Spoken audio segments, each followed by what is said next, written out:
તો આજે શનિવાર છે અને કાલે છે રવિવારે.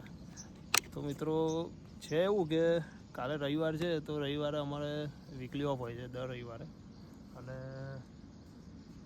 કાલનો સમય એવું છે કે કાલે ચાલુ રાખેલું છે કંપનીવાળાએ રવિવાર માટે. તો મિત્રો રવિવારે એટલે ચાલુ રાખ્યું છે કે દર 3 મહિના છે ને અમારે સ્ટોક આવે છે. સ્ટોક મતલબ ઇન્વેન્ટરી હોય, જે બી મટીરિયલ હોય એની કાઉન્ટિંગ કરવામાં આવે, ગણતરી કરવામાં આવે. એટલે મંથ એન્ડ માટે એ ક્લોઝ કરવામાં આવે. તો જે છેલ્લી તારીખો હોય એ છેલ્લી તારીખોમાં સ્ટોક કે ઇન્વેન્ટરી હોય છે. દર 3 મહિના હોય છે અમારે. તો એમ જ મિત્રો 3 મહિના હોય છે એટલે આપણે આજે થઈ છે 28 તારીખ. હવે એમાં એવું છે કે રવિવાર 29 તારીખે, કાલે એટલે 29 તારીખે રવિવાર આવે છે. મંથ એન્ડ હોય એટલે 2 દિવસ 30 ને 31 છે.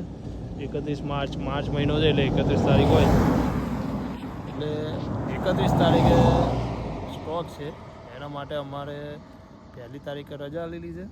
અને જે કાલનો દિવસ જે છે રવિવાર એ 29 તારીખ જે છે 29 તારીખે અમારું વર્કિંગ ડે ચાલુ રાખ્યું છે. એવું છે, વર્કિંગ ડેમાં ગણાશે કાલનો દિવસ.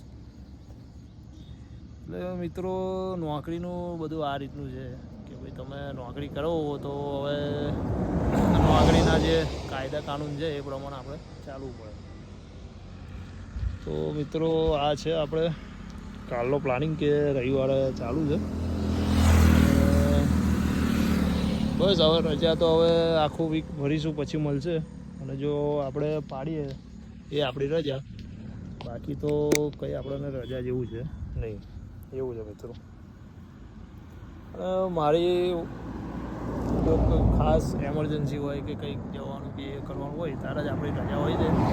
બાકી હું મોસ્ટ ઓફલી એટલી રજા લેતો નથી, કેમ કે હું કોન્ટ્રાક્ટ પેરોલ પર કામ કરું છું અને એની સેલરી પણ એ લોકો કાપી લે છે. જે પણ હું રજા પાડું એની સેલરી આ લોકો કંપની આપણને નથી આપતી, જે કોન્ટ્રાક્ટ ચાલે છે.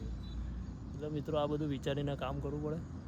અને તમે પણ નોકરી કરતા હોય તો મને જણાવજો તમારી નોકરી કેવી છે અને શું તમને સુવિધા મળે છે નોકરી પ્રત્યે.